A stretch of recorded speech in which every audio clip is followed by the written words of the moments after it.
Thank you all for coming today. I am Geena, your One Nation candidate for Cairns. Firstly, I would like to welcome Senator Pauline Hanson.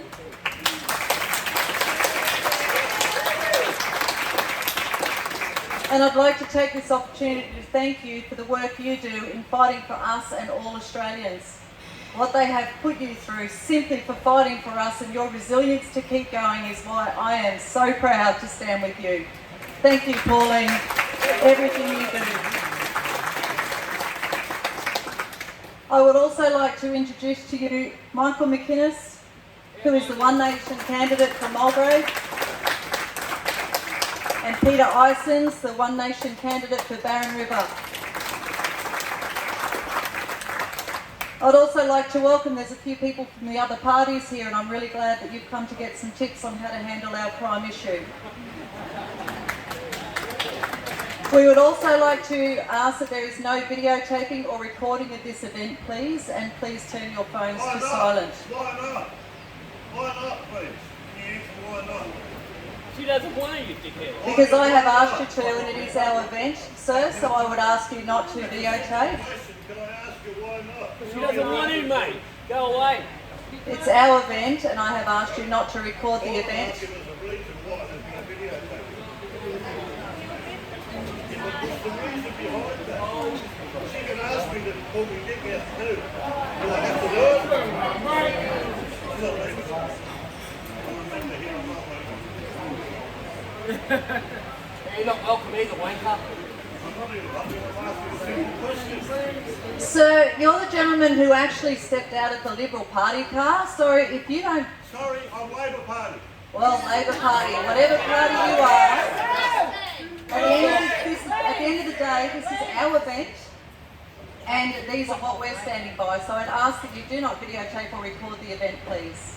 Well, being Labor Party, am I allowed to... Go away. Am I allowed Stop disrupting it, dickhead. There are some graphic images being shown, however, we will let you know prior in case you do want to avert your eyes. And there will be ample time for questions at the end of the presentation, so please hold all the questions until the end. And the feedback, we welcome and encourage your feedback at the end. It is possible that we will be covering what you're asking. We know that this is a lengthy presentation, but we ask you to bear with us because there is a lot of local information here that people haven't been aware of as well. The fact that you are here shows us that you are wanting a solution to our crime issue as much as we are. I feel like we are the ones that are living in jail with security cameras, bolted doors, deadlocks, locked gates, full security in every sense of the word. This isn't the Cairns that most of us knew, and it's definitely not the Cairns that I came to live in when I was 17 years old. It's been progressively getting worse for years and years, and there is nothing that's being done about it. Cairns is listed as one of the worst crime hotspots in Australia. Several crime sites list Cairns around number 3 in a list of 18, with Alice Springs, Rockhampton and Darwin also at the top of these lists. This affects our economy in so many ways. It affects our tourism because we sell Cairns worldwide as a laid-back, relaxing tropical paradise where the rainforest meets the reef. Unfortunately, the locals know we have an insidious underbelly here that has not been addressed, and the tourists also see the headlines constantly in the media. It does affect our real estate market, which in turn affects our rental market. People are coming here, experiencing and seeing for themselves what Cairns has turned into, and they're deciding not to invest. These investors would have offered more rental properties into our market, and I have had this comment made to me personally by several investors. It affects our local businesses, many of which have been broken into, and a lot of people that I'm talking to, they don't go into town at night at all. It affects our community and our people, from not sleeping at night, trauma, mental health, right through to injuries and death. Why has nothing been done about it? To give you a snapshot of where Cairns is currently, these are the statistics as per the Red Suburbs Crime Map of Australia site. This starts with postcode 4870, and in the top left corner you will see our crime rank as 99.96 out of 100. This represents that there are 99.96 postcodes better than this in Australia. It also shows in the graphs where Cairns sits in relation to Queensland and Australia. I will show the other sides for all other postcodes at the end of our presentation, but this does give you an idea. Over the past several months, we have had a lot of conversations with Cairns residents and what they have experienced with crime. The more people we spoke to, the more angry we became at the inaction from state government to legislate changes to antiquated, out-of-touch laws to protect everyday people living in our community. Zero consequences for the criminals by lawmakers and bureaucrats, along with the serious long-term effects crime has had and is having, are devastating members of our community. Many people simply don't feel safe in their own home.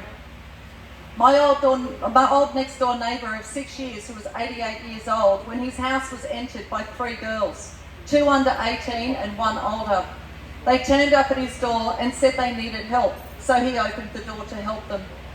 They pushed him out of the way, ransacked the house and stole numerous items, including his phone, before fleeing in a stolen car. During his struggle to try to protect himself, he became disorientated, lost his balance and fell, which resulted in serious injuries. There is a graphic photo. The fall caused injuries that saw him hospitalised for 3 months. When he was discharged from the hospital, he was very unstable. He soon fell again, which saw him hospitalised for a second time, and sadly he died 2 months later. His son has told me that he was never the same since the home invasion. He seemed to be in a daze for the rest of his time. The girls who did this were eventually caught. The younger girls got away with everything and were never charged. The girl that was over 18 was locked up for 4 weeks prior to her court case. She was sentenced to 3 years jail, which was totally suspended, and she was just let go. After 6 months, about 6 months after this elderly gentleman died, the courts wrote him a letter to say the older girl was back in custody and did he want to submit a victim impact statement. Too little, too late. In another case, 2 teenage girls were shopping in Smithfield Shopping Centre. This is the one the media said were walking their dogs in Smithfield Dog Park, but that is not accurate. When they came out of the centre, there was a male there who threatened to rape one of them. One of the girls told him to go away in no uncertain terms and called her parents. When her mum and dad arrived, there was an exchange of words, followed by the male offender throwing a punch at the dad when he was escorting the girls back to the car. The male offender had 4 to 5 girls with him, and one of the offenders jumped on the father's back. The father was king hit at some point and knocked unconscious. When the man's daughter attempted to help him, she was stabbed in the chest, resulting in a punctured lung, and she suffered a further puncture wound to her abdomen. The stabbing missed her heart by 4 centimetres. She was admitted to hospital in a critical condition. The other teenage girl was also stabbed through the bicep. Meanwhile, the mother, who was in contact with the police at a distance from the stabbings, was also assaulted when one of the offending girls approached her from behind, spat in her face, knocked her to the ground, and several of these youth offenders also kicked her head and ribs numerous times. The mother's injuries included a severe concussion. We spoke directly to the mother, who confirmed all of this to us. The papers suggested that the 15-year-old girl who committed the actual stabbing offences was arrested and charged with grievous bodily harm, common assault, assault occasioning bodily harm, and serious assault public officer. This young offender, who was known to the police, has also previously been charged with the assault of a Sun bus driver and a passenger and let go. In the second charges, she was denied bail, appeared in the Children's Court, and again was let go. The point is, if she had been charged correctly the first time, the stabbings and the second assault may never have happened. The victims were then further traumatised when, during the stay at the hospital, they went outside to get some fresh air, only to have this gang of the same girls waiting for them. And they have also since been approached in public spaces and threatened with being stabbed again. Part of the 15-year-old sentence was that she went back to school. So our judicial system is sending violent criminals into our schools as part of their punishment. How does that work, and how does that affect every other child at that school and the parents of all the other children at that school? I can confirm she is no longer at that school, although we don't know if that is voluntary or whether she was expelled. The mother of one of the two stabbing victims had a meeting with Craig Crawford from the Labor Party. It is alleged that Mr Crawford warned this devastated mother, herself a victim of assault, about having a photo on her phone of the girl who stabbed her family. There was no other help given. It is also alleged that he added the following: that he acknowledged the public outcry against the granting of bail to the 15-year-old charge and said knife crime was on the rise, adding that he could not delve too deeply into why bail was granted in the case of the teen. Mr Crawford also allegedly said, "We pay magistrates and judges to exercise that role, but we don't want to go down the road of mandatory sentencing. We need to give judicial authorities wiggle room, but sometimes they just don't wiggle in the right direction." Does this sound like someone who's protecting our society or protecting the criminals? I can't imagine how that mum felt hearing this and hearing the term wiggle room used when her daughters were stabbed and she herself had been bashed to the point that she was advised by the doctor not to do any work that would increase strain on her brain until things started to become routine again. I would like to share one last case with you. These two gentlemen went through a harrowing ordeal, and for one of them, life has changed forever. So when you went to a fence, you got to a fence and there was like... So we ended up, because we've lived in the area for quite a bit, we knew roughly where they were going to be heading. So we gave chase. We ended up finding them a few times along the way and traced them down to a property that's apparently very well known to the police. At this point we jumped out of the car and started chasing them on foot. One went over one fence, another one went over another fence. Actually at this time we found out there was actually three of them. So there was a third offender that met up with them later on. So anyway, when they jumped over the fence of this house, that's when there was a lot of Indigenous people that just basically flooded out of the house. I believe there was up to about 20. Anywhere ranging from, I'd say, about 8 years old, all the way up to a fellow who had grey hair, so he's probably in his 60s and stuff. Not one of them weren't brandishing a weapon. Something was in their hands, and they were ready to go. So you're facing a group of 20. Between 8 and old. Old. Yeah. Most of them would have been around probably from 16 to about mid-20s or something, but yeah. Wow. How did you feel, how did you feel when you come across that? Well, petrified really. Petrified. We didn't know what the hell was going on. And then what they did was they were quite calculated in what they were doing. They were taunting us and they basically split us up. Yeah. And they got Pete to pursue them down the street while there was multiple of them chasing him. So they managed to split it up, and then that's when I lost sight of Pete and found out later on he'd been bashed. And Pete, can you tell us a little bit more? I know this is hard for you to Yeah, go I back pretty and much talk don't about. remember anything after giving chase and running after a few. I remember getting near the fence, and then I remember nothing after that until I woke up in hospital a week later. And you were in a coma for how long? 6 days. 6 days in a coma.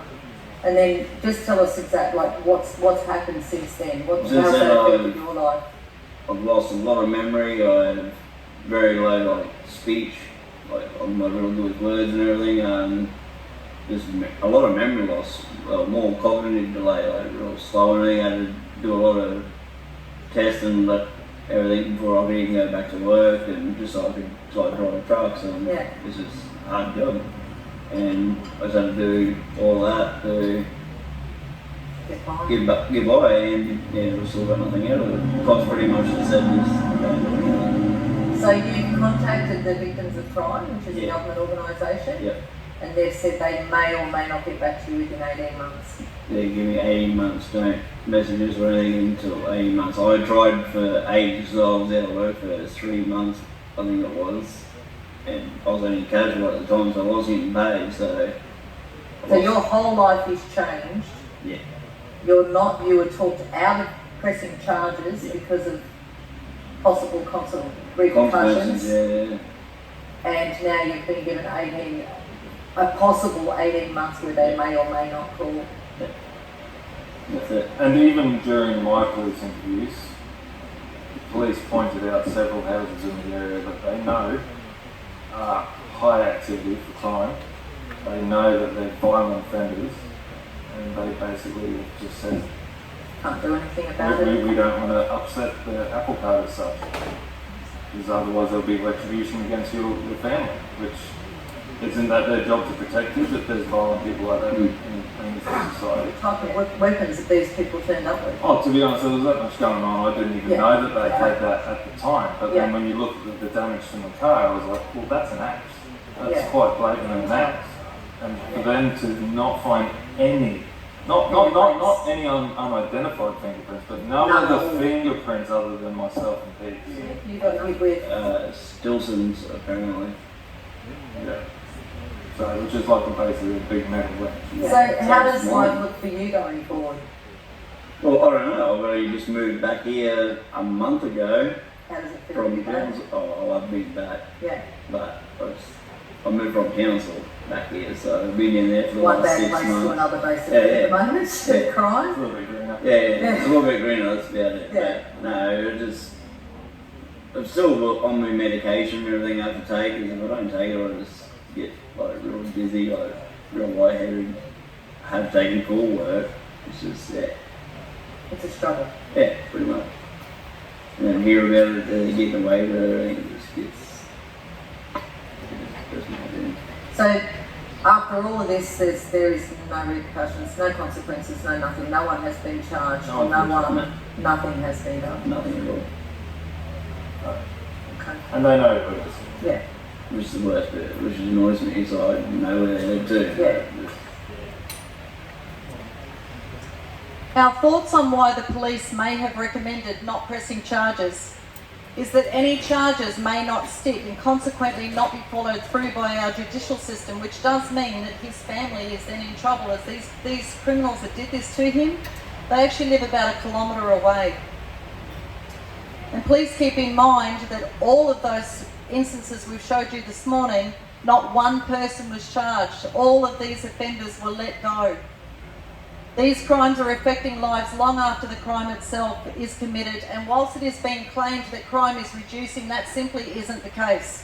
It's simply a false narrative set up by a government that is failing in its fundamental responsibilities to keep its citizens safe. We, the One Nation candidates for the Cairns region, believe our framework to be more suited to deal with our unique crime situation in the Cairns region. Our proposals are set aside from the other parties who seem to have put minimal thought into making these young offenders deal with the consequences of their actions, and with minimal consideration given to the victims of these views and no mention of restorative justice.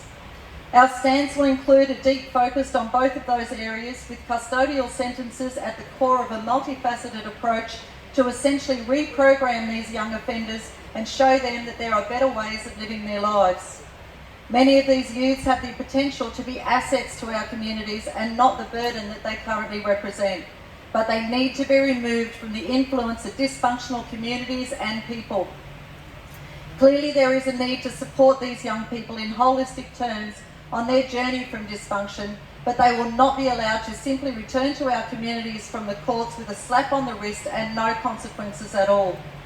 Unfortunately, this is often the case that lies at the root of community outrage and frustration when we hear about such weak, ineffective justice. Consequently, all of these young offenders will do some time in our facilities, whether it be weeks, months or years.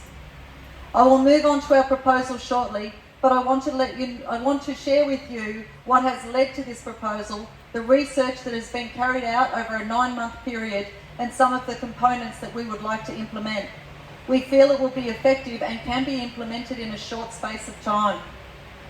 To start, we needed to understand what is happening in the juvenile justice system.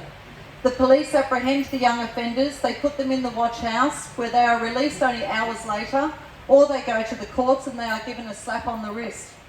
The police are sometimes picking up the same child for another crime later the same day.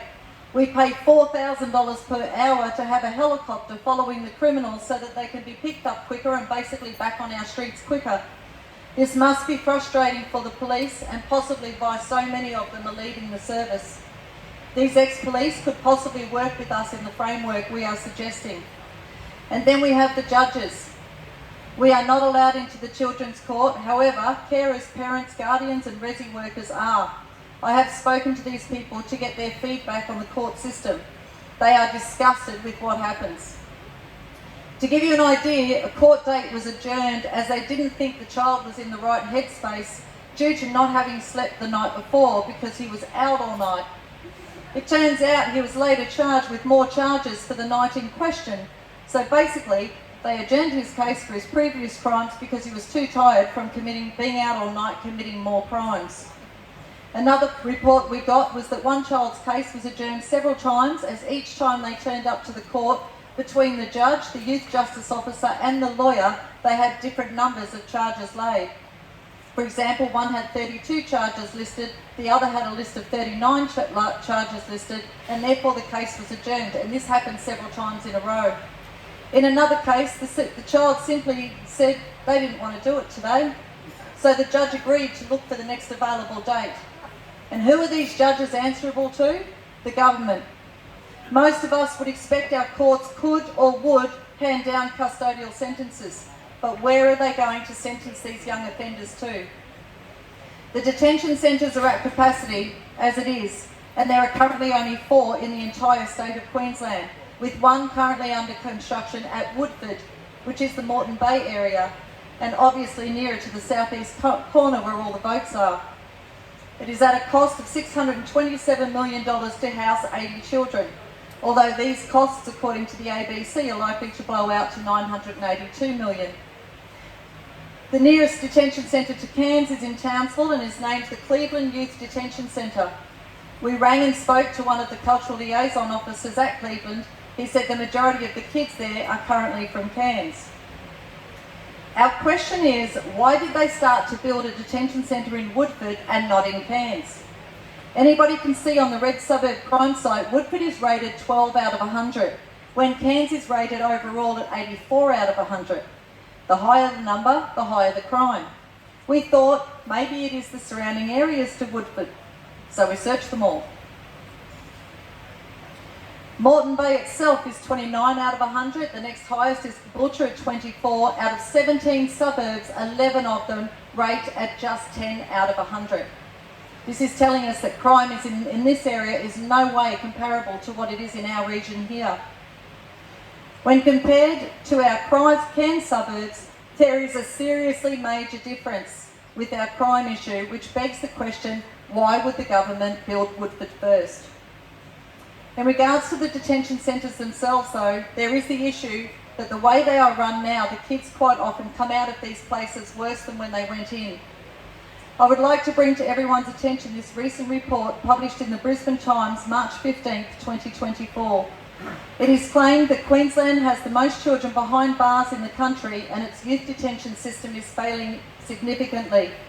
The Child Death Review Board delivered the damning assessment on Thursday, 14th of March, saying the detention system set up to address juvenile offenders' behaviour has instead led to a lifetime cycle of incarceration for some.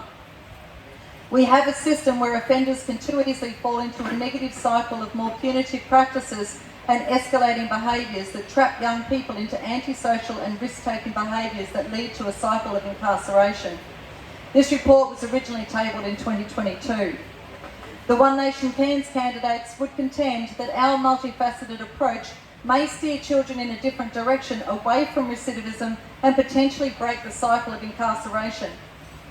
At One Nation, we feel that building detention centres under the current system without making changes to the way they are run will bring similar results to what we already have, and the cycle will continue. Our research also uncovered the role that the Murray Court plays in the juvenile justice system. The Murray Court is made up of Aboriginal elders, a Murray Court magistrate, community justice group, a prosecutor, a defence lawyer and clerical staff. The role of the Murray Court works in conjunction with the regular court system for adults and also includes the children's courts and juvenile justice. Essentially, under certain circumstances, the Murray Court will, on behalf of an offender who is Aboriginal or Torres Strait Islander people only, petition the Magistrates Court to suspend the sentence handed down and the youth will be placed under the supervision of the Murray Court. The Murray Court essentially provides an avenue for Aboriginal people or Torres Strait Islander people only to demonstrate remorse for their actions by attending regular counselling sessions at the Amaroo Justice Centre, but only once a week on a Monday. There are other interventions that attempt to uncover the dysfunction around this person's life, and attempts are made to put this offender on a better track. It is a very softly approach, with no evidence of punitive or restorative pathways. A positive report, both written and verbal, will usually be presented to the courts prior to sentencing, and this may weigh heavily in the favour of the offender. This in turn may also sway the magistrate to completely or partially suspend any regular custodial sentences that would be normally handed down. When we learnt about the Murray Court, we organised to have lunch with them, which consisted of 25 elders and the staff who run the Amaroo Aboriginal and Torres Strait Islander Elders Justice Group at the Amaroo Centre in Lion Street, Cairns. When we asked, what is the process when your appeal is successful and what is the program you have in place for these kids? The response given was, we talk to them. The staff also visit the families of these juveniles and make a judgment call to decide if the young offenders will be surrounded by dysfunction. The terminology used by one staff member was, if the families have shifty eyes, we relocate the kids to extended family or another family. We asked what this new family was responsible for, and we were told 3 meals per day and supervision. We asked if part of that responsibility was to keep the child in at night, and the answer was no.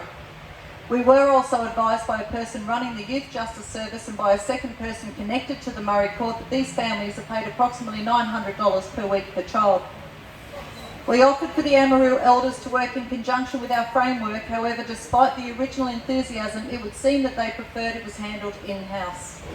We also attended the Murray Court on the 23rd of August to get an insight into the courtroom procedures.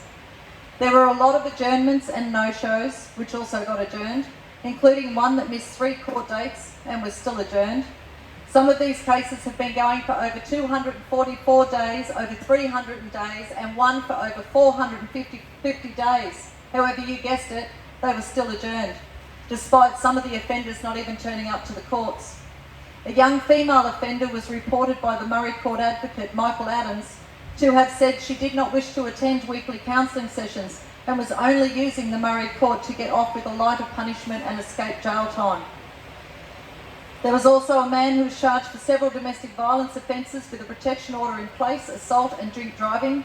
He had previously been sentenced to 9 months in jail and was recommended for parole immediately.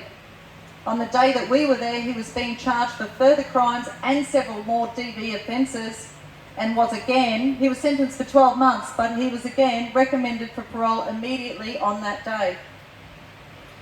Despite several laws broken, he has not served 1 day. He is the father of 4 children and their role model. We are not convinced that this would have happened in a regular magistrate's court, although with our judicial system the way it is, that wouldn't be a surprise either. In 2012, the state government announced it would shut down the Murray Court due to it not working effectively, saving the government $35.7 million. In 2015-2016, the Queensland Government committed $8.7 million to reinstate courts such as the Murray Court and specialist courts. Our research into the Murray Court has not concluded, as there are so many aspects to it and many conflicting articles. To make a decision on the Murray Court, it is imperative to know information such as how many kids have gone through the Murray Court and re-offended? What are the kids doing now that have gone through the Murray Court and are back at home? The other issue we have is that it has been reported in the media that 30% of the children committing the crimes in our region are in the residential care system, although workers within the resi care system would estimate this figure to be more around 80 to 90% over the age of 12 who are violent or have criminal behaviours. The resi care workers themselves, and I have had this confirmed several times, are stood down from their positions for locking themselves in a safe room when they fear for their lives. In one case, the resi care worker was threatened by a child that she was going to be raped, and the other was threatened with being stabbed and killed. One of the companies has now issued an email to all workers telling them that they are not allowed to call the police and must contact the case manager or the director of the provider company first to get approval to call the police. Once the police are called, child safety officers are notified. This can result in the child being relocated, and that company will lose the income for that child. Hence, they are hesitant to have child safety or police involved. Their lives are being threatened. Resi Care has its place, but not at the cost of good caring people being threatened with their lives. If you would like to take a photo or note down the link that I have on the screen, this article in the Cairns Post dated November 30th, 2022 will give you an inside idea on how poorly this system is run and what is happening behind closed doors. This worker was employed on the day she completed a 3-day online course and a requirement to be enrolled only, not completed, just enrolled in a TAFE run youth certificate. Her first shift, her nose got broken, the child in the house got access to a knife, and the worker had not been given a child safety number to call. This is only one of many, many. To give you an idea of some of the kids in Resi Care, one is a 14-year-old male. He is currently in residential care where he has been aggressive to care workers and other children to the point they have had to lock themselves in rooms away from him when he has a meltdown. He has destroyed houses to the tunes of thousands and thousands of dollars, tens of thousands of dollars. He's threatened female staff with rape so no female can work with him. He is now in full-time care in his own 5-bedroom house in Bluewater with no other children and has 2 support workers 24/7 full-time, costing us hundreds of thousands of dollars. These reports I'm giving you are from just 4 conversations. My question is, why do we have children that are this violent in a Resi Care system in the first place when the workers are not trained to deal with this sort of behaviour and they're not allowed to protect themselves and they're being stood down for keeping themselves safe? And now LNP want to bring in the workers can discipline the kids. They are not trained for this. The Resi Care workers are generally used as a taxi service, whether it is to take the child to meet their boyfriend, girlfriend, or get high at a friend's house. If the kids aren't in the house by the required return time, their absence is reported to the company's after hours service, and it is normally not until the next day that the information is passed on to child safety, which means by the next day the child's probably at home back in bed, so it never gets reported to child safety. To explain the financial side of this system, there is a gentleman who is located close to our region, and he is contracted to run one of these houses. He confirmed the details of this house as a 4-bedroom which can take 4 kids. At $420,000 per year per child, which is the estimated cost, and this varies as it can be more depending on the child's needs, that is $1.68 million per house per year. This particular house is classified as an awake house, meaning a carer needs to be awake at all times. This gentleman is rostered 7 days on, 7 days off. The workers remain at the house fully paid, even when it is vacant, just in case a call comes in. In 1 week, this worker earns $5,800. On Easter weekend, the 2 workers were paid $9,000 each clear. The total yearly wages bill is $750,000, including all public holidays. This does not include food, power, rent, which is higher than normal due to the risk, maintenance and management fees to the company. However, it does give you an idea how much those management fees would be worth. If you think about the bigger picture, some of these companies have anywhere between 20 and 25 houses and could be more. For a company that has 20 houses, that is $33,600,000 per year of our tax dollars. And with what the companies earn, it is not in their interest to work towards a solution. It is in their interest to keep the kids in the system because the money is obscene. Our suggestion is to remove the violent children out of the Resi system and place them in our proposed facilities. We feel this will not only give the kids a chance at a different life, it may potentially, through education and training programs, give them a chance to move towards a positive future and away from a future of discourse and dysfunction. By closing down the mismanaged and overpriced Resi House system, we may also put a stop to companies that are continuing to gouge profits from these questionable enterprises paid for with our tax dollars. It will also reduce the crimes continuing to be committed by these kids. These closures may even have a knock-on effect by freeing them up some housing for hard-working Australians that are currently homeless. This will reduce the number of homes for the Resi Care workers. However, We would welcome them and their experience to work with us in a much safer environment. I don't question that there is a definite call for some residential care styling for emergencies and those with special needs, but definitely not to the extent that it currently is. And clearly this needs further investigation. We have also spoken with Ken Dalton of Red Lynch Boxing. He is proof that one person can truly make a difference. Ken works with around 100 kids per week, with 90% of them dealing with hard issues such as drugs, sexual abuse and domestic violence. He has probably had more success than any detention centre will ever have. One of the boys who was working with was in year 8, approximately 13 to 14 years old, and going to a local school. He was addicted to ice. Ken dug deeper to find out where the ice was coming from and found it was the dealer was actually a year 9 student at the same school. He says the drug situation here is way worse than is being reported, and I think the rise in our youth crime is a perfect example of that. His observation of these kids is that there is very limited positive male influence at home, and through the boxing program he offers, these kids learn discipline, empowerment, and how to face and get through challenges. Kids he trains compete in state and national titles, and a high percentage get off the drugs. Many of the children Ken has worked with over the years are now completing apprenticeships or they are fully employed. To show his dedication, he took 6 kids to Townsville a couple of weekends ago, all from troubled backgrounds, to fight in the Sun State League Queensland titles. 3 of these kids won their Queensland titles. We have also asked Ken to be part of this proposal we are suggesting, as someone who has had a lot of success in turning these kids around and has first-hand experience in dealing with them. He has accepted the offer, and we can only hope we have the opportunity to put this in place. The next part of our research led us to Bob Davies and Lynn Peach from Operation Hard Yakka at Susan River, Harvey Bay. We have spoken on many occasions over the past several months, and we discussed various options. On the 7th of August, I flew to the site and spent 3 days at the training centre to ensure this was the right path to include as an integral part of our proposed framework. It was time very well spent, and I am more convinced than ever that this is a perfect framework for Cairns. For those of you who don't know about Operation Hard Yakka, it is a military-style youth diversion training program run by ex-military personnel. Operation Hard Yakka uses a combination of mental and physical challenges and talking therapy to help young offenders. To give you a better understanding of Operation Hard Yakka, I would like to introduce you to Bob Davies.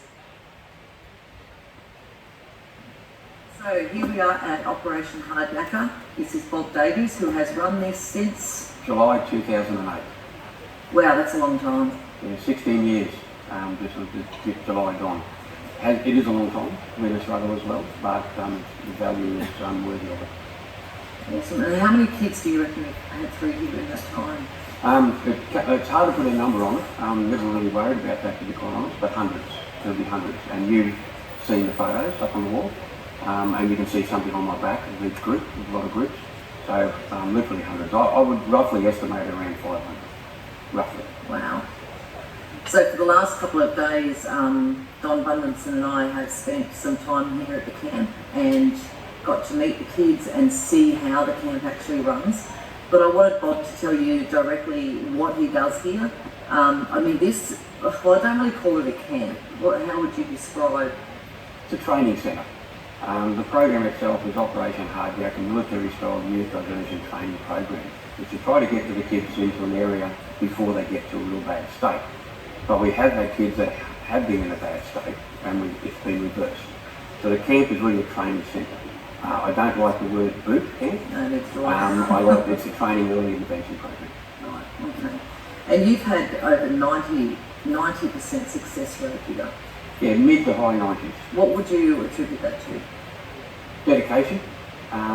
Since we started, I've had good trainers. Trainers that want to be here, want to help, want to make a difference, want to save the kids, want to save the family, and help society. And when you see a lot of victims of crime, and the way they are and how they feel, it makes the team here even more powerful to be able to get the jobs done. Okay, and some of the trainers have actually been through this situation themselves, so they're helping other people go through it, other kids go through it? Yes, yeah, we've got one right now. He's now works for me, and He went through 13 years ago, and I'm sure we're going to interview him, which will be valuable. But also, we've had other volunteers that have come through over the years who have done our program because they wanted to give back. Yes. And some of them have got family members that they've actually helped get onto the program as well. And also, we get guests to come in, people with experience, people that have been in business, that are retired, we've had police officers, we've had corrective services, just anyone that can give to the program makes the program work. And so based on this actually does work, you have and still are very successful in what you're doing. The government funding is extremely hard to get, and from what our conversations, you're always fighting to get government funding to do this. So why do you think the government makes it so difficult to get the funding through? Well, first off, if I can answer that, we do get some support, not from the government. Some of our major ones is James Dobson Trust, which has been absolutely terrific. It's a gentleman that passed away and he left money into the trust. The people that run the trust are absolutely tops and they know about our program, and that helps keep the costing down for parents that really struggle. The good parents that really struggle and want their kids on the program. Harvey Bay City Rotary is another one that comes through and has helped us financially. A couple of the local councillors have donated some of their discretionary funds to us. Fraser Coast Lions have given us money. So we have some charity groups and non-for-profit groups who actually work their butts off as volunteers to help us to raise the money. Yeah. In relation to the government, nothing. I haven't even had the two local members, ALP members, Bruce Saunders and Adrian Hentari from Harvey Bay. Bruce is from Melbourne. He's been invited to over 40 graduations, never even attended one at this stage, neither one of them have attended any program. And that's a real shame because we've had a number of young people from their electorates as well. So I don't see why this government cannot pull their finger out and do the right thing. So I put it down to being political. That LNP did fund us for 2 years under the Newman government. That's where we also had quite a level of success. And because of that, it became political and we lost the funding and they don't really want to look at us now. Interesting when they're not putting anything else in place for youth crime. Yeah, and for these kids. Yes, that's right. And if we don't do something now, bigger, much bigger, we're a grain of sand in the soil. A grain of sand at the beach, sorry. We can only do so much. It needs to be on a much larger scale, because these kids deserve better. The society deserves better. And we've got to get rid of these victims of crime because they're the ones really struggling as well. Yeah. So what do you think the benefits would be of opening Operation Hardbacker 2 in Cairns, which I've got you on camera, yes. committed to coming up, and the staff have committed to coming up and actually helping us get this off the ground, but what can you see that the benefits for us would be? Well, you're going to minimise youth crime. I guess that's the main one. You're going to minimise it. I always look at 100% success rate. With our program, that's what I always look at. Unfortunately, realistic terms, it doesn't work. So if you've got a place to send the real hardened ones and say, let's still try, but they're out of the areas where victims are going to be taken more of, then that's fine. If you've got a trade centre like you're looking at, I think that would be a great thing. There's got to be aims for the young people that can go for. And then you've got a Hardbacker program at the beginning that could sort out a lot of the social skills, or the lack of, the respect, the attitude, the trust, the honesty, the list goes on, the empathy for others, to understand that some of the things they've done and how it's affected others. The way that our program works here is to make them understand the things that they've been doing and how the hurt comes in, and really for good parents how the hurt has affected their families as well. And if you've got bad parents, well then we take them off those bad parents and we do the right thing by the kids. Kids will learn off their parents, they'll learn off society. So the program up there will be a great benefit, in line with what else you've got planned. Yeah. Give me an idea of some of the kids, the worst kids that you've put through here. Well, obviously no names, but they range anywhere from 9 years. We've taken from 9 years to 21. Mainly a lot of them are on medications. And that affects their thinking power, it slows them down, and they can't think clearly. So I think the medical system has a lot to answer for as well. But also heavy line drugs, where they get involved in, where so-called humans, adults, will drag these kids into a a lifestyle of drugs and crime. You know, they get onto their Facebook, they get onto social media, they message each other and they set up these little gangs and they go for it. You know, we've had boys from Sydney, Melbourne, you know, who have into heavy gang crime, you know, drugs dealing. One young fellow told me just recently that he was with an adult that was dealing in drugs and some guy didn't pay the amount, so he cut his fingers off. And this kid had witnessed this. You know, what sort of lifestyle is that for anybody, let alone a young, undeveloped mind? You know, we've had people that have done armed hold-ups on the program, and some of them have been advanced, you know, down south. So you house definitely invasions. can, you definitely can do it. Sorry, keep going. Yeah, House right, invasions, you know, yeah, house invasions, you know, breaking measures, not understanding, you know. So we use all those sort of things as examples that they've come with, and we use them, I guess, against them, the way we work the program. Bleeding hearts and other people won't like it. This is not, though, an abusive program. It's a firm program. Yeah. It's not abusive. But we have to do what we have to do to save these kids, the families, and to save society. Yeah. Pretty much. Businesses are going under because of breaking leaders left, right, and centre. You know. So we've got to work hard. And as a community, we've all got to band together. If this government doesn't want to do anything, which they haven't, you know, I tried to take them to the ethics tribunal because the lies that they said when they first got in, and they're still continuing those lies. Then we as a society have got to walk the walk now. We can't just talk it. Yeah, that's exactly right. That's what I'm doing down here. And it's good. Yeah. So that's all the questions. I just want to say a huge thank you for what you're doing, because you are making a difference, and I'm really hoping that we can get this off the ground so you can come and join me in Cairns to get this set up there. I'm already looking at land, so I'm not going to give up. No, good. And that's the thing. And anyone that's watching this video, we've got to get behind her and push it. Make sure it happens. Because if it doesn't happen, all you'll be is just another group in a town, in a city that whinges and complains about what's happening. So if you can get behind her and help her and support her, it will happen, and you will see a massive difference in your town. I think we'd all welcome Bob to Cairns with open arms at the moment. The hard yakka, when he talks about the success rate, it's actually around 97%, and it's measured in terms of becoming fully or gainfully employed, completing apprenticeships, staying out of trouble, and becoming a more productive member of their communities. The hard yakka camp is currently run as a voluntary training program. However, we would incorporate this into our framework as a mandatory component. And I just want to let you know, a lot of the kids that get taken to hard yakka actually don't know they're going there until they're actually dropped off at the front door. So it's voluntary for the parents, but it's not actually voluntary for the children. To fully understand the program, we spoke to RJ. RJ attended Operation Hard Yakka at the age of 15. He is now 27 and a trainer there. His past story is probably in line with a lot of the kids that we're seeing doing what they're doing to us now. He is now 27. His future is completely different than what it was back then.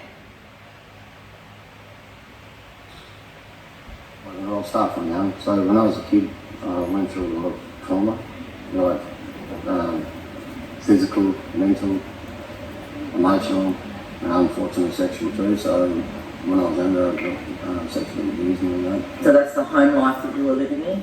And, you know, domestic violence in the household, well, it just normalised for me at a young age.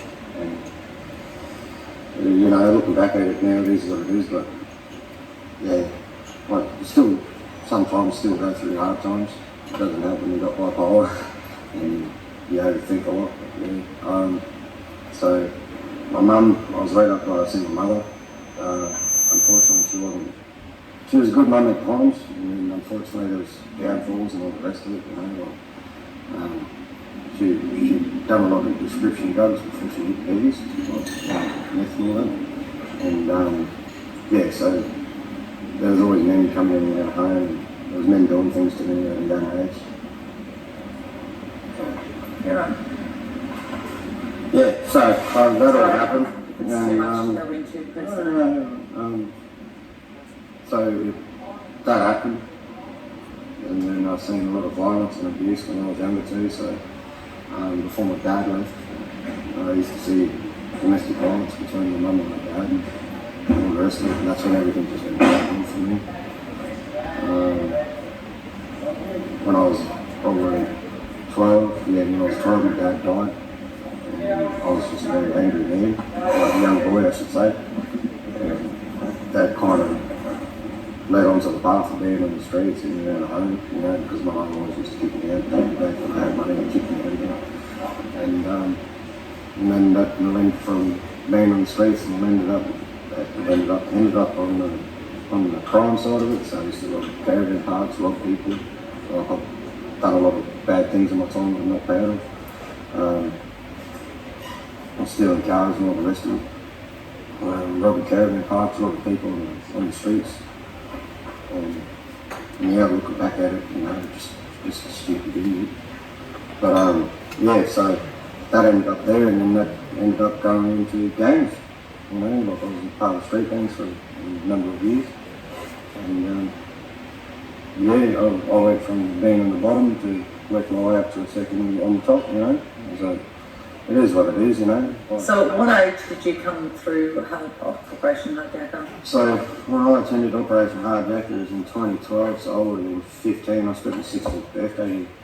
So way back when, just over there, there used to be a desk and all that, and then there used to be a cart going on. Everything else is the same. And how was that experience coming here? It was rough for the first half of it. Like 18-day program, you use boys what you don't know, and all the rest of it. All different walks of life. It was good. Like I learned a lot being here. I learned manners, respect, loyalty, and looking out for one another. The military style side of it, it was pretty strict, but they had to do what they had to do, part of the program, and it was good. Like it opened up my eyes to a lot. But after I left, it got a bit tough. But I ended up pulled through it. Now I'm on the other side of the fence and trying to teach these young fellas how to keep out of trouble and not make the same mistakes. And I'm loving it, you know what I mean?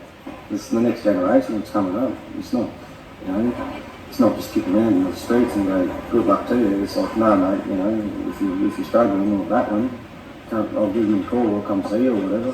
When he asked me, he goes, because, and I've never heard this much growing up, he goes, you're a valuable asset to the team, to the crew, you're talking right. And I was like, yeah, I know. You never had that praise going up at all? Never, I had my sisters tell me good job, but it was for the wrong reason. Yeah, I've got nothing but respect and time for this program. Like this program's saved my life, and not only that, gave me a second chance of life. You know what I mean? Like, it's a humbling feeling. And that's all I can say, wholeheartedly and respectfully, touchfully. I love this place. I love being out here. I love the atmosphere. I love tormenting all the boys, But at the end of the day, it's just... Well, you're giving them hope. Yeah. You're giving them a path, and you're giving them hope. I never had that coming up, I never had someone tell me right from wrong. They just said, go ahead. Kill first, talk second if they live. Okay. Go ahead, head first. It's not about locking them up, it's about it's about believing in them and trying to rehabilitate them so they don't go down that path, Like some of them just want to have someone to talk to. Like I always did, I never had no one to talk to, ever. All I wanted was my mother's love and my father's love. That's it. My father died when I was 12. There's nothing I can do. I can't bring him back. You know what I mean? All I wanted was my mum to say, yeah, I love you, mate. Go make me a cup of tea and coffee. But I never had that. I get emotional just thinking about it. I didn't know how to read. I'm 27. I didn't know how to read until I was 24, believe it or not. Yeah. And I can read now, and I can write a little bit, but it looks like chicken scratch. But, like, it's things like that, and you sit here and you just look at these young boys and you can tell this is the next generation, so we need to really pull their thumbs out of their asses and really try to make a difference with this next generation, because at the end of the day, I'm not seeing it. All I see is from here. Yeah. But all I need is just someone to believe in and sit down and have their own. And I'm very grateful for having this job. Well, hopefully you might be part of the one that we set up in Cairns. But 100%. We're here. We try our best to help communities, help families, And not only that, help the grandfathers themselves to really try to make a difference and make a stand. Because at the end of the day, like, it's hard. It's easier said than done. But yeah, it gets stressful at times, but it's well worth it in the end. 100%. I'm all for the next generation. I don't want more prisons. I want more young fellas getting rehabilitated and lead to someone, not something. Yeah. Does that make sense? Yeah, You know? yeah, totally makes sense. Yeah. So, thank you so much for your time. I No, really appreciate it. Thanks for sharing the story. you're right. Thank you. I'm sorry about that. The reason we played that is to give everyone some context into what was and what could be in the future from the perspective of someone who has been through it. And I think a lot of people react to what's going on here without actually looking at the other side into what's going on in these kids' lives themselves. I will move on now to the first stage of our plan, which is to address juvenile justice and detention in North Queensland. The first step is to purchase land at Auriga, which is not far from Lotus Glen, but far enough away from residential areas. We have made inquiries for land for the initial setup, including the property. There is enough land to run Operation Hardyacker 2.0, build a detention centre, and have a farming area for income, future jobs and training. This will create jobs in working with the young offenders for administrators, guards and staff for the training facility, the detention centre and in the farming sector. One of the differences that sets our proposal apart from all the others currently being offered is essentially a system whereby younger offenders can educate their way to an earlier release from their custodial sentence. Young offenders who engage with the educational opportunities we intend to offer may experience more purpose and fulfilment in their lives after completing structured, registered training and/or apprenticeships. We are aware that there are many literacy and numeracy hurdles for young people that have not engaged with education in their past. However, basic reading, writing and mathematical skills will be mandatorily undertaken as part of their sentence. We would also like to build a TEC, a Trade Education Centre. Under the supervision of the proposed TEC, young offenders will learn their way through courses into being offered trades in cabinetry, roofing, specialised cyclone roofing, plumbing, electrical, all the trades we're currently short of in Cairns. We have spoken about this idea to many people and have had really positive feedback, although a handful have come back with how will the parents visit the kids, as Auriga is a long way from residential areas. I want to address this straight away. We would suggest that considerations for neglectful parents be at a minimum, and the notion that a detention centre should be built in a residential area for ease of access to young offenders by their families is a very low priority. At our core, the One Nation Party is exactly that. One nation, one set of rules. No one treated differently. We must all observe the rules in our society with no exceptions based on any cultural or religious beliefs. Now to the proposal. From the research we have undertaken, we feel a common sense approach would entail a set of programs which operate on 3 levels. The first specifically targets the role of parents, carers and guardians. We need to start at the root of the problem, and that is the home. One thing the Murray Court did say to us is that some of these children are not out on the street because they want to be. Some of them are there because it is safer there than what it is at home. In a lot of these homes there is domestic violence, drugs, alcohol and physical and sexual abuse. Similar to RJ's childhood, the same as some of the resi kids and the kids that Ken trains. The home is a major contributor of the problems and must be addressed as part of the solution. I want to add here that the carers, extended family and guardians are paid with taxpayer dollars through various government initiatives.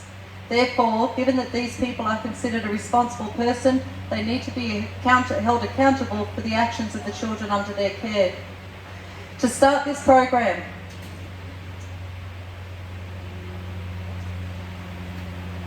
we propose that parents, carers to attend a positive parenting program to assist in proper parenting and an understanding of these responsibilities, as well as give them a counselling service to talk about the difficulties they are having. Parents to attend rehabilitation if they have drug or alcohol issues. Mental health is to be assessed, and these preceding 3 areas are mandatory to complete by the parents, guardians and carers of the juvenile offenders. Parents, carers and guardians of the offending juveniles that are found to be irresponsible in their duties of providing care and supervision for these offenders and who are receiving income, whether government benefits or other income, are to have these payments garnished for the purpose of restitution. These monies will be sent in weekly reimbursements to the victims of their crimes. The amount is to be set at a reasonable agreed replacement repair cost incurred in the crime committed by the child or children in their care. These people need to be held accountable for the damage their children do. This will include, but is not limited to, any funds from their tax returns.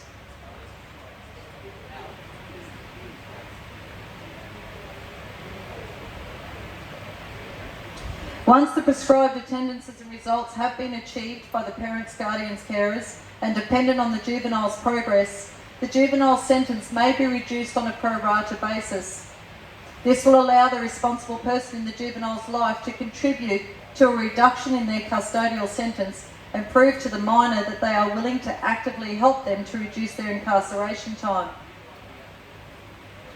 Juveniles will not be returned to homes that are deemed to be dysfunctional or unsafe environment and will either continue at Operation Hard Yakka to work on the farm or until arrangements can be made.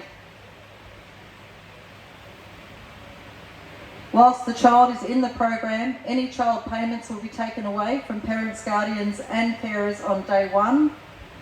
One Nation is very keen to re-establish quarantined welfare payments via the cashless debit card system, which was recently abolished by the Albanese Labor government. We will have a particular focus on families of juvenile repeat offenders. From the time their child is found guilty of a crime, this is what the parents, carers and guardians will be facing. We then move on to low-level first-time offenders. And we classify the low-level first-time offenders as non-violent, non-threatening to another person, and no weapons involved.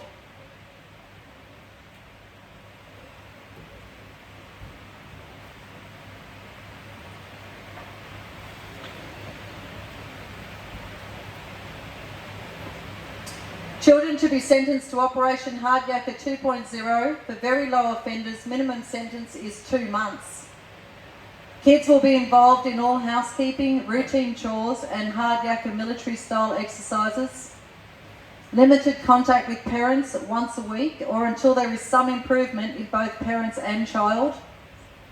Once the program is complete and dependent on age and crime committed, we would recommend that within the 12 months following the child's release, they must start a course through the TAFE College or TEC, such as a Cert 2, 3 or 4, in an effort to better their future prospects and give them some direction. If the crime was very low level and the TAFE course is not practical, some supervised community service time must be served for a sentenced amount of time. Next we move to our next level, high level crime, violent and repeat offenders.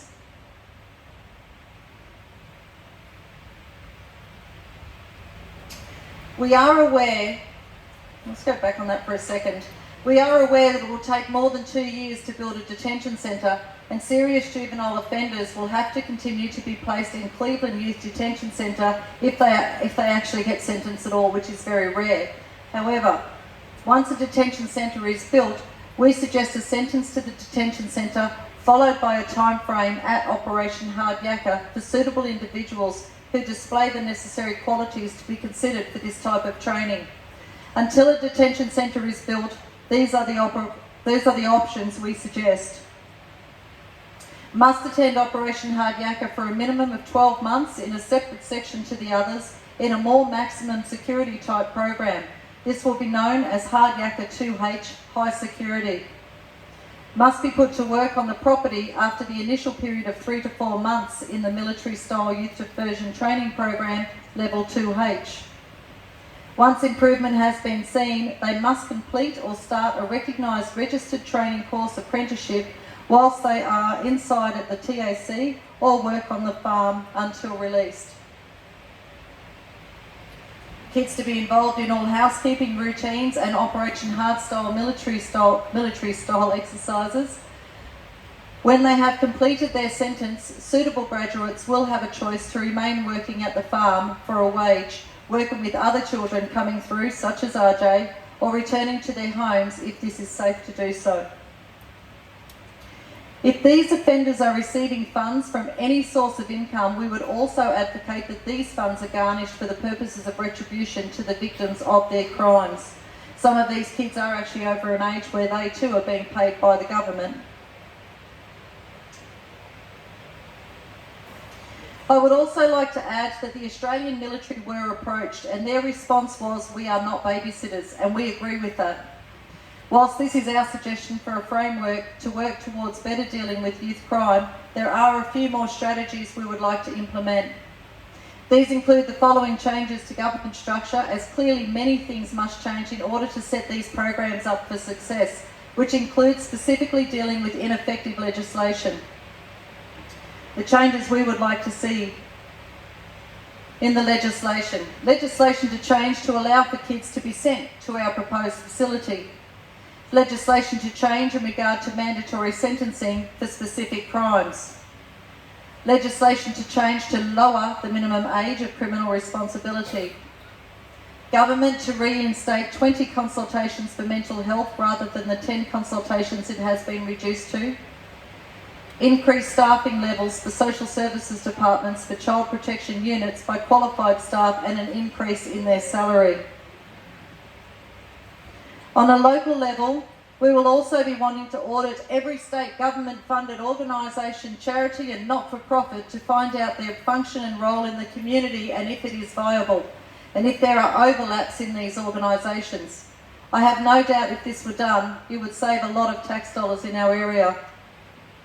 We would also like to set up a help centre for victims of crime to have assistance on everything from reapplying for documents to making appointments for trauma and mental health. The victims carry the physical and mental health challenges sometimes for the rest of their lives, and we need to be there to support them. If we can put our framework into place, we believe this is a pathway that will reduce the crime and therefore reduce the number of victims that this is affecting. I know this seems like a long road, however, nothing will change if we don't start somewhere. Through the proposal we are suggesting, we believe that this will not only give us some peace in a very short space of time, it will reduce the crime, but it also has the capacity over time to change the future paths for these young offenders when they are earning their own money and offering skilled trades. I have put our email addresses up there on the screen in case you are more comfortable sharing your feedback via email. I will leave that up there for a little while. This concludes our part of the forum where we have illustrated our proposals. We do need honest communication with our community. We need you to give us the feedback if this is the framework you want, because we don't work for the government, we work for you. So it's important to know what you as a community want going forward. Pauline, would you like to come up and say a few words? Maybe not an hour like I did.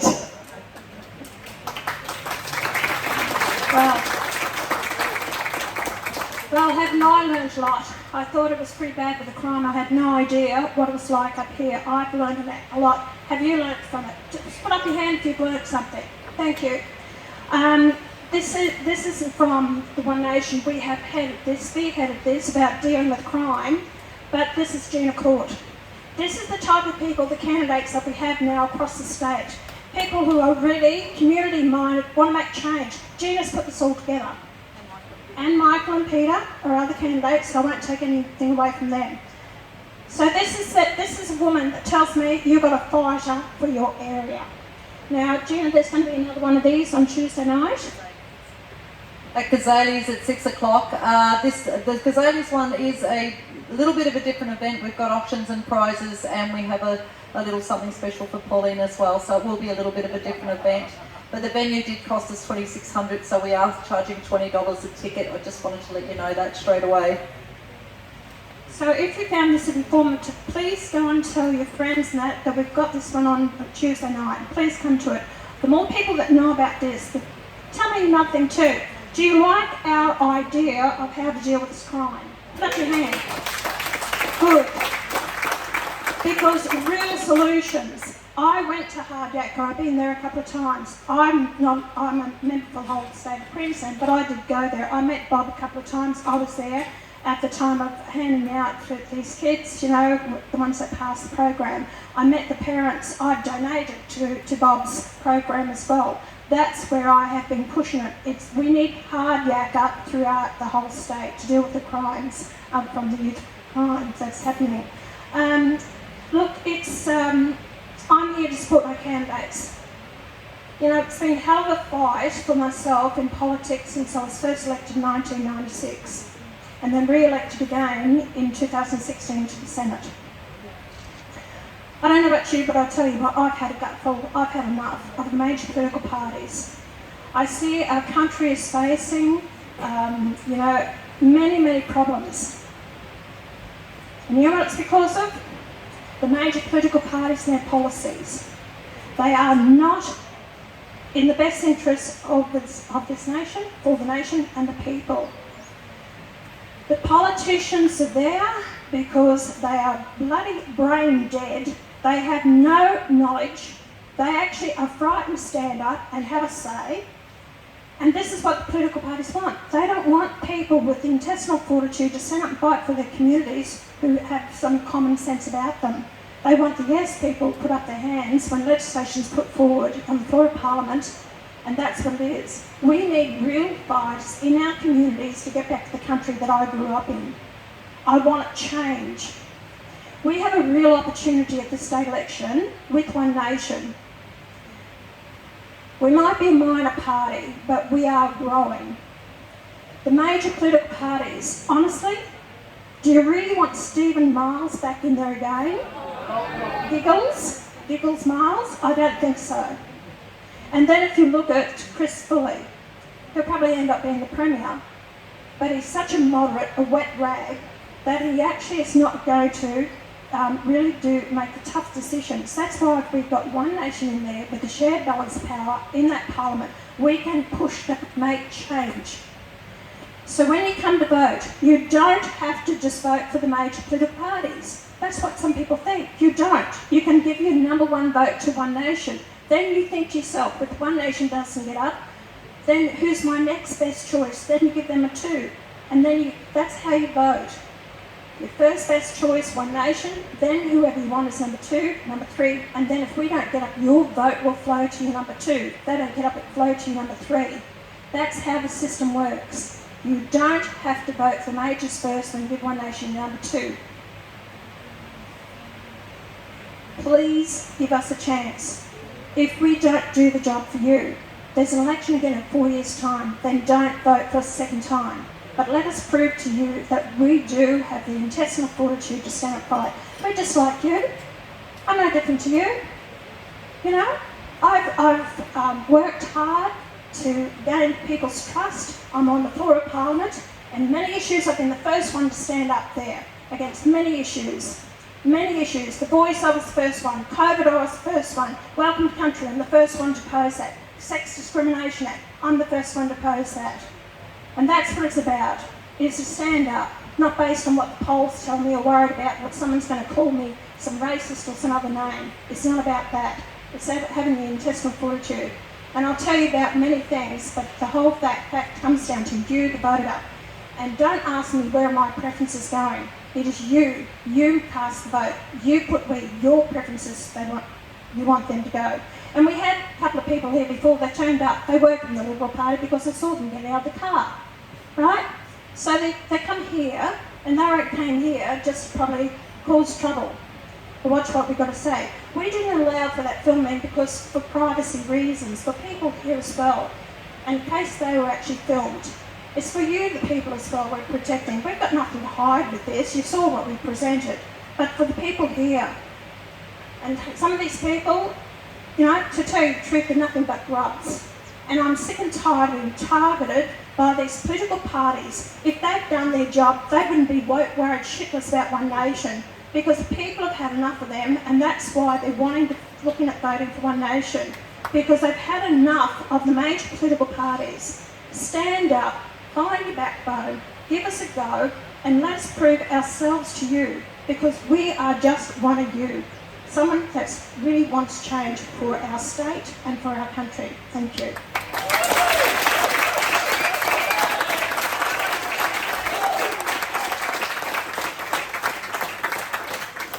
One thing I will say on a local level when it comes to racist, can I ask how racist it is to suggest that we do an on-country camp for these youth offenders?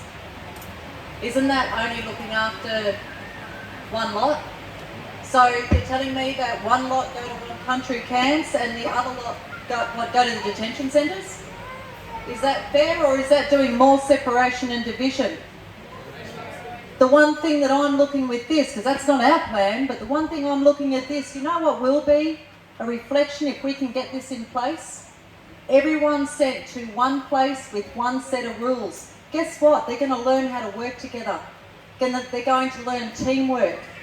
They're going to create relationships, friendships. And those friendships will last a lifetime because they've gone through the hardest times of their lives together. I can see this being a solution to start breaking down these barriers, breaking down the division, actually bringing us all back together again. It's a start. We've got to start somewhere, but in all honesty, it's probably the only proposition we've got in Cairns that's got any legs, because adult crime, adult time, that's great. Where are you going to send them? The Youth Justice one school, they're not going to go from putting a knife to someone's throat to turning around the next day doing math. There's no consequences. And these kids still need that. They need the consequences. But they need it in a style that's going to break the pattern, change the cycle. Thank you. I would like to take a minute to thank all of the businesses who actually supported us, because all these businesses came forward with prizes. We're selling raffle tickets, we've got boat trips, we've got stays at Maggie Island, we've got so many gifts there and prizes. And it also does help us because all of this is self-funded.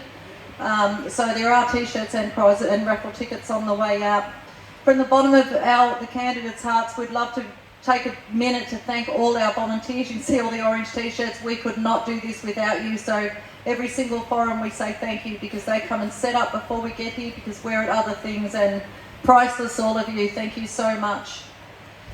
If you can let all your friends and family know, we need to get this out there, and it's really difficult. We are not readily advertised by our local newspaper. We have the two major crime sites that will not allow us to advertise on them, the Facebook sites. So if you can, even if you see it on Facebook, if you can help us to share the word. I go on John McKenzie. He is so passionate about what we're doing. He rang me after I was on radio on Friday. He said, Geena, I love your passion from Monday, let's go hard. I'm like, thank you, John. So keep listening to 4CA. I'm sure that we'll be presenting more and more on there. So I'd like to open the floor up, because this is about you, the community, and what your thoughts are on what we're doing. So you showed a show of hands that you like what we're doing. Does anybody, oh great. Do you want Pauline up here as well, or? You got to clap, Pauline, that means you're here. I just want to quickly say, while we're waiting for the first one, we walked to Rusty's this morning. We didn't even manage to get from one side to the front to the coffee down the other end, because all this, Pauline, oh, I love you, Pauline, can I hug you? Can I have a photo? It was so good, and that must touch your heart that people just respect and love you so much. I mean, we trust you, we really do, and we're all going to keep fighting right by your side. Okay, feedback, questions? Just pop your hand up, we have got a microphone to come around. Oh, sorry.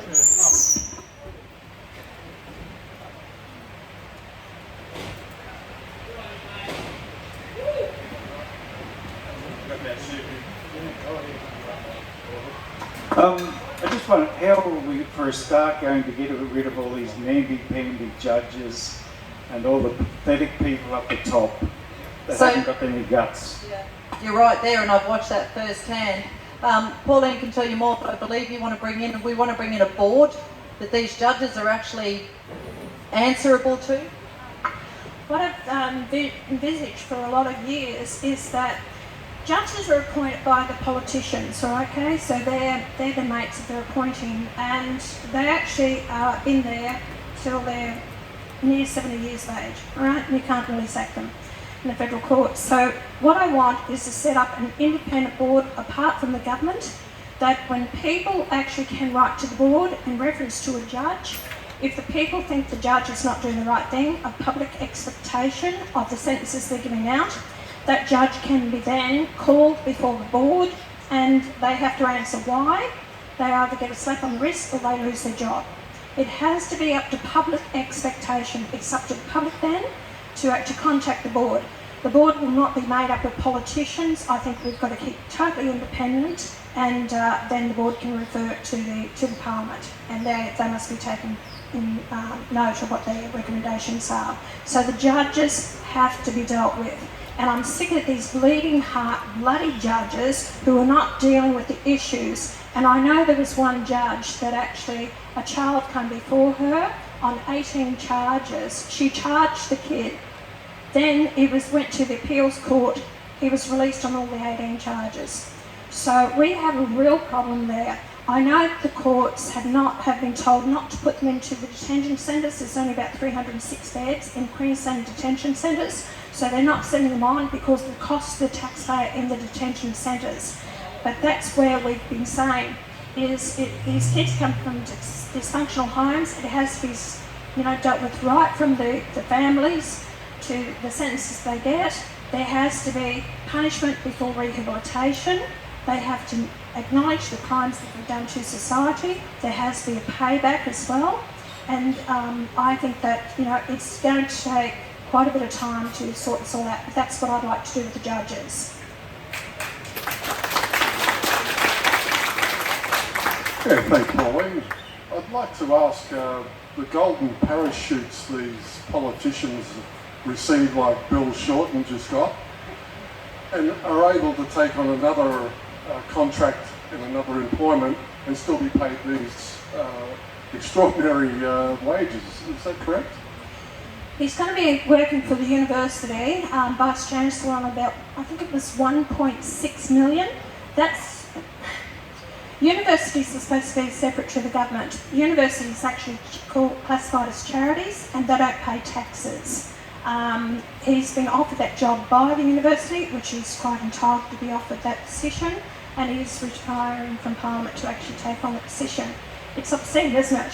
And I've been on about this, what they pay these chancellors and vice chancellors of these universities, and before then it was around about 900 to 1.1 million they were paid, so I was actually gobsmacked when I heard what Bill Shorten was going to get paid.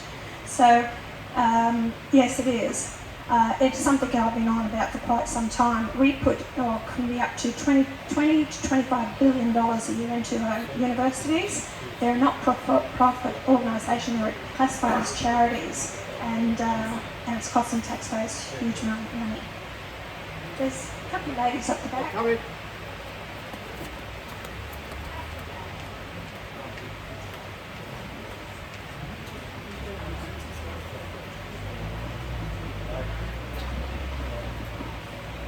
Hi, Senator Hanson. I look at Cairns and other areas in Australia, and of course we note that the crime is completely out of control. And I wonder if this is almost deliberate, beyond negligence of the existing government or the major parties, so that we're completely focused on crime, while a lot of legislation is being pushed through Parliament without public consultation, whether it's digital ID, whether it's social media restrictions, digital ID. I mean, there's a plethora of bills that are being passed at the moment, while we are all 100% focused on crime. And I see, at IGA or local supermarkets, the Labour and Liberal Party seeking public consultation done there on crime. But they never talk about any other issues, and I wonder whether you think that's deliberate. Well, at the moment we're talking about crime because crime is the biggest issue in Queensland when it's coming into the state election, which will be held 4 weeks as of yesterday. The other things that you've mentioned are actually federal policies, ID and digital ID and misinformation, disinformation bill. All these are federal policy issues. Once we get the state election out of the way, you will actually be hearing about the federal policies because there'll be a federal election. I don't believe it'll be held till about April, May next year before we hear that. What I find in Parliament, even both sides, and this is why I was so angry before when I first spoke, I'm fed up with the politicians. We bring, common sense policies before Parliament. I don't know if you realise, last week I tried to bring up about the sex discrimination bill to go back to biological sex. It was voted down, right? Even some of the Libs actually walked out of the room. The Liberal Party's been taken over by the moderates. And when I put up about gender dysphoria, about puberty blockers, sex hormones that they're taking, 6 of the Libs voted with the Greens and the Labor Party against my bill. That was only, it was a notice of motion, it should say, that was a notice of motion to actually have the parents come before a Senate inquiry to find out what's happening with their families. They denied that. So this is what makes me mad about it. Common sense policies like this, not one Labor would cross the floor to talk about these issues. So they're all bound by party policy. They're not representing their constituents, they're not representing, their own views. They're controlled by, they want their job in Parliament, so they're not representing the people. That's what I find very hard to deal with. And it's not a conspiracy. What we've had is weak government leaders. They are so pathetic that these people are being controlled by bureaucrats who tells them what they should be bringing in. So the politicians don't do their research, the ministers don't know what the hell they're talking about, and that's a problem that we have. A lot of these people in these positions are tokenistic. They're tokenistic because of their background, who they are, jobs for mates, backed by the unions. And these people really don't have the nous or the intelligence to hold these ministerial positions because they've been led easily by the bureaucrats. So we have a real problem in the whole system, we really do. And that's why I keep fighting about this. This is why I keep raising on for a Parliament. This is why they keep trying to shut me down. And unless we will only get good government if you have a good opposition and if you have debate. Don't shut down debate because you may not like the subject. Because we're shutting down the voice of the Australian people. And I will keep raising these issues, whether it's to do with welcome to country, sex, discrimination or whatever happens out there. But these things have to be debated on the floor of Parliament, and we can't shut them down just because they want to throw some names across at me. That doesn't work anyway. I'm so over it. It's been happening for years now. This is past its use by date. Any more questions? Any questions? Okay, we may... Oh, hang on.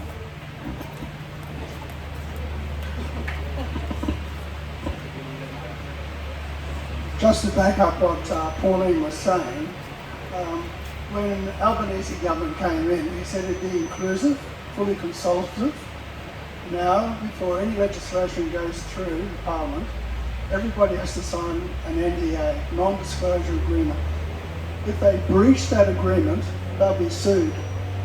So Pauline and Malcolm Roberts, plus me as Pauline's staffer, we don't get to see it until it actually gets to Parliament, because nobody's going to talk about it, because the Labor government said nobody sees it except the ones we want to see it. And that's exactly what you were talking about before. Okay? Okay.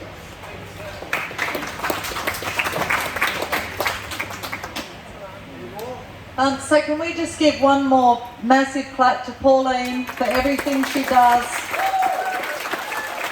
Thank you. Listen, you've got a champion here. If you're in this electorate, you've got Peter and you've got Michael as well, stay in this area. Please give them your vote. I'm going to ask you directly, please vote for them. You really have. You've got, she's special. She has run before as a candidate for us before. I was very impressed with Geena. She's got what it takes, and I see in this woman some leadership qualities. And they're very rare to find people like this who want to put up their hand to go into politics. But listening to your presentation today, you care about the community, you've done your research, you know the answers. And that's the big thing about being a politician. You have to have vision for the future, and you have to be a problem solver. Because when you get the legislation, you have to know what you're going to do just to make it better. And too many people out there, I see too often, only want a band-aid. That's why we have the problems that we have. They don't know what they're doing, they're band-aiding all the time. A lot of this legislation needs to be thrown out, go back to the basics and find out why we are in the hell of a mess that we're in. And have no doubt, this state is in one hell of a mess. Unless we get true leadership, I don't know, I worry about the future generations. But when I know I've got people like Geena and some really good candidates coming through for One Nation, I know there is hope for the future and for our state and for our future generations. So to each and every one of you, thank you very, very much from the bottom of my heart for coming today, and thank you very much for your support. Cheers.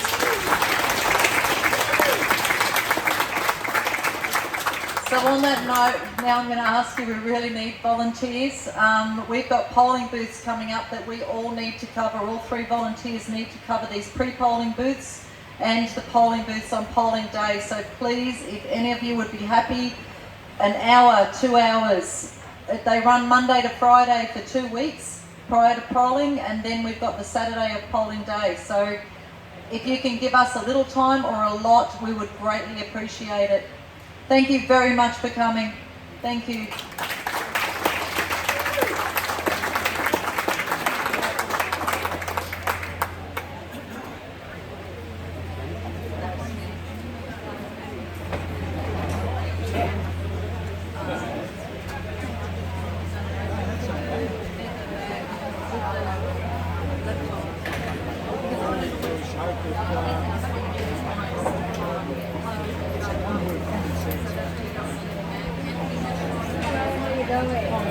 Yeah, Kathleen, nice to meet you. Yeah, we're down at Gold. So,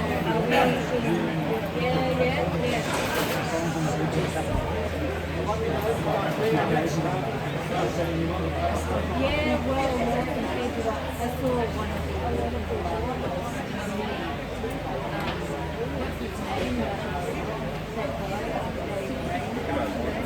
my husband, yeah. I take it he's a policeman because he's retiring. Yeah, he's ex-boxer. Yeah. I stalked him on Facebook. Yeah, well, we went to a some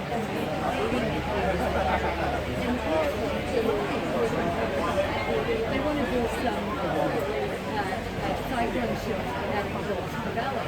I'm not sure what that's going to be, but apparently a neighbor is Indian. I couldn't understand why they were saying. It's because it's something. That community consultation.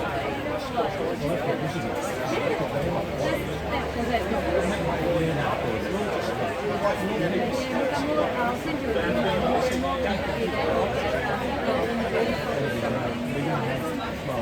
There's 3 different polling booths and that includes half an hour and like anything that where are you going to take the polling booths? If there's one out. I'll send you, they're not official yet, but we're going to print you on one of them's in Edmonton, one of them's down in London. Oh, like a really good. No worries, good to meet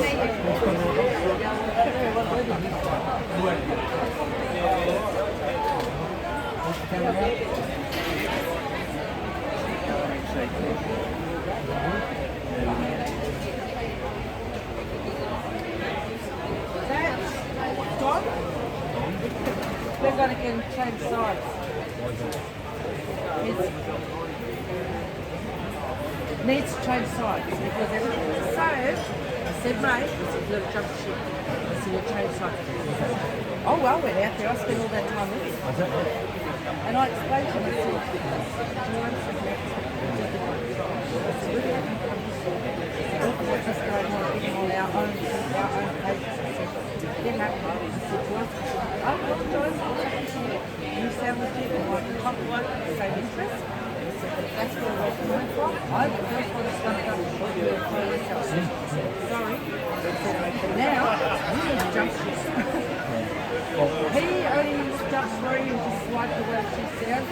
And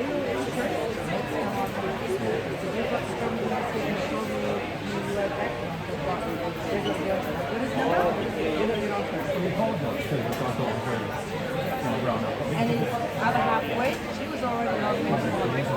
Yeah, and she just got upset because I told her to get the she embarrassed him. I said, mate, I said, let's check that out. I said, I would think, yeah, I said, if I were, just please don't take it.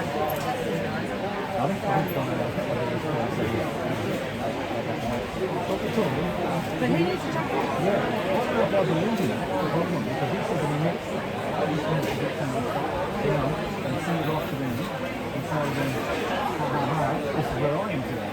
The one looking for him, and I thought, you're telling me the truth, I'm telling you what I think. No, I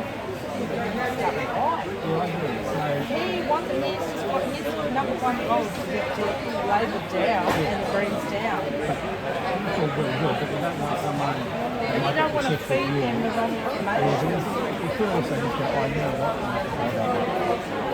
just to go back to secrets, and it's not sort of, it could be a potential infiltrator.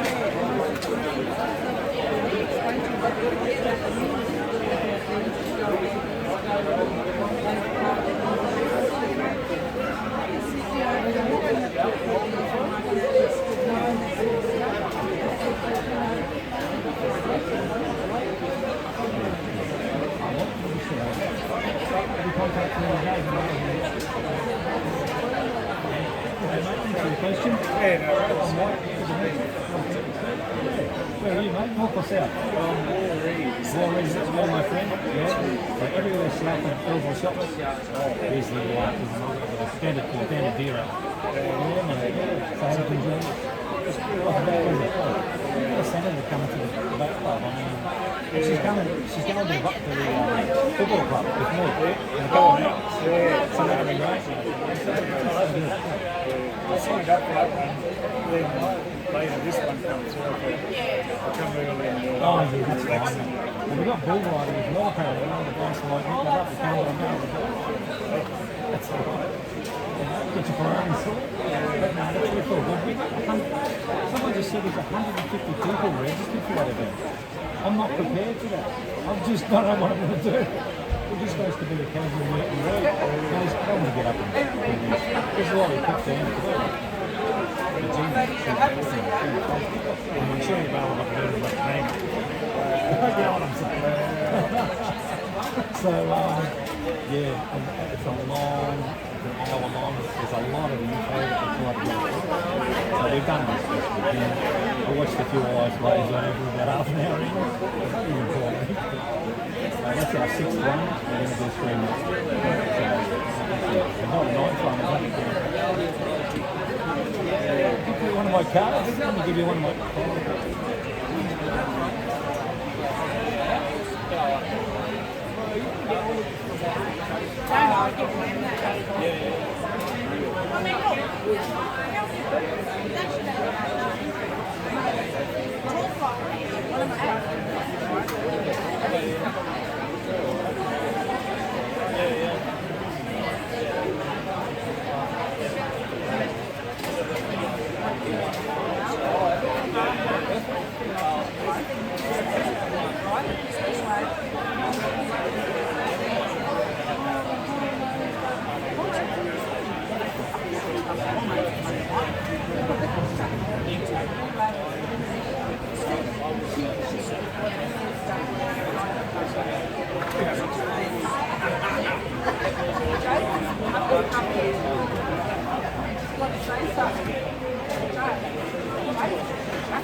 Alright, Margaret. All good seeing you, dear. Well, hope we see you later.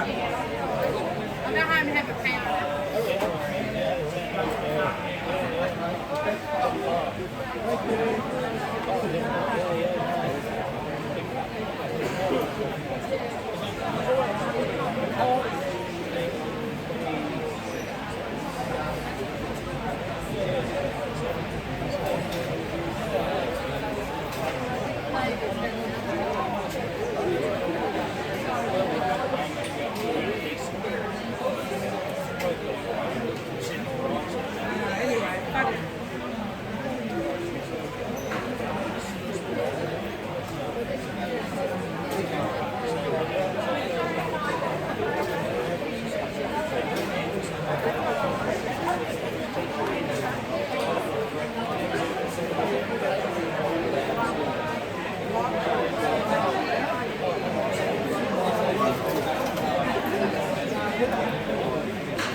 Yeah,